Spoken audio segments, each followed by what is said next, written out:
In this video, I want to talk about goal setting for high achievement, because you can't actually achieve anything until you know what it is that you want to achieve. And that achievement, the thing that you want to achieve, is often referred to as a goal. Now, how does one define a goal? Well, Wikipedia defines it like this. A goal is a desired result that a person or a system envisions, plans, and commits to achieve, a personal or organizational desired endpoint in some sort of assumed development.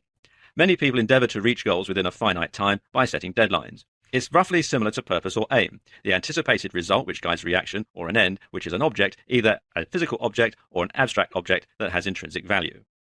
Now, I suppose the best metaphor for defining a goal is actually to think about a game like football, soccer, or hockey. Here, the actual object that you aim for is called a goal. And you know that the objective of the game is to get the ball or the puck in the back of the net. And then you have scored a goal. You have achieved scoring that point. You have achieved scoring that goal.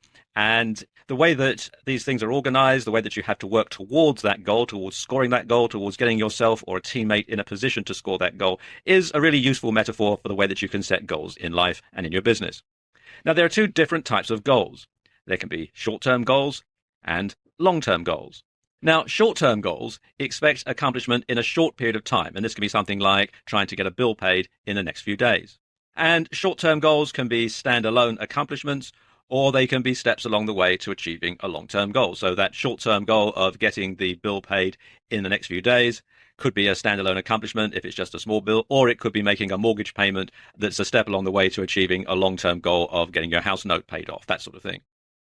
Now, long-term goals are also called an objective, and they can take many years or even a lifetime to achieve. So, for example, long-term goals may include things like gaining a professional qualification or purchasing a home outright. These are things that take a long time to do. And when it comes to setting goals, you want to stick to what's known as the S.M.A.R.T system. Now, what do I mean by S.M.A.R.T? It means that your goals must be specific. You must have a specific aim in mind when you're setting that goal.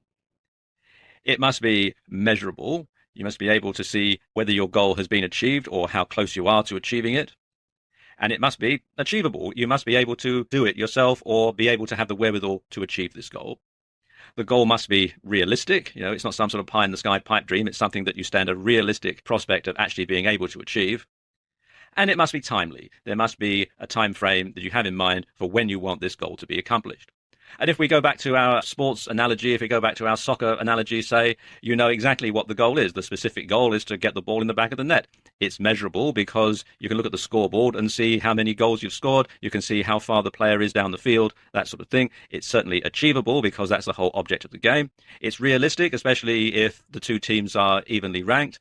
And it's timely. You have a set time in which the match is going to be played.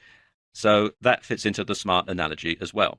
Now, when you're setting your goals, you want to start with the result that you want to achieve, and you want to work backwards from that. So, to put it another way, you want to think about what you want to achieve.